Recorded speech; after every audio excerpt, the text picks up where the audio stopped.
Iginit ni Vice President Sara Duterte na ang impeachment case laban sa kanya ay bahagi umano ng plano ng pamilya Marcos para manatili sa kapangyarihan. Giit niya, nais siyang tanggalin sa pwesto dahil siya ang nangunguna sa mga survey para sa 2028 presidential elections. Si Jason Rubrico sa detalye ng balita. Former President Duterte was a staunch critic. Sa panayam ng Russian state media, binigyang diin ni Vice President Sara Duterte na politically motivated ang kasong isinampa sa International Criminal Court laban sa kanyang ama na si dating Pangulong Rodrigo Duterte. Ayon kay VP Sara, kilala ang kanyang ama bilang matinding kritiko ng Administrasyong Marcos. Well, yes, because before his detention, former President Duterte was a staunch critic of the Marcos administrations. There are serious allegations and questions about his competency and allegations about drug abuse that came from the former President Duterte. And before his detention, there was a preparation by the former president of a campaign for his senatorial candidates for the PDP, his political party. Dagdag pa ni VP Sara, ang impeachment case laban sa kanya ay bahagi rin ng planong pagpapanatili sa kapangyarihan ng pamilya Marcos.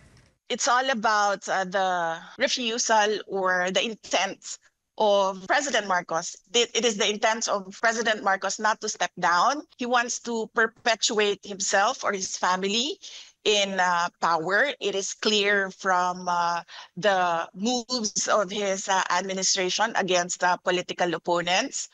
Ayon sa bise, may personal siyang nalalaman na isa sa mga kabag-anak ni Marcos Jr.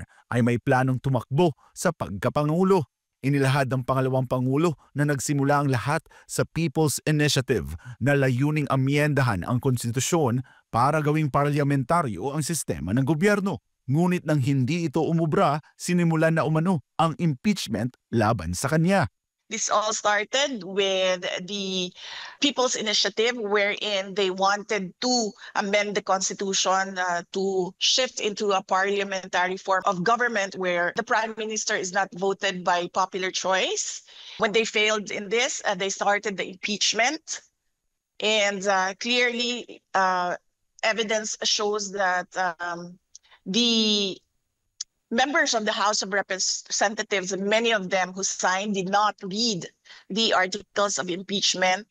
Git pa ni VP Sara, isang kongresista na ang nagsabing may kapalit na pera ang lagda sa impeachment complaint. Aniya, lahat ito ay dahil siya ang nangunguna sa mga survey para sa 2028 presidential elections.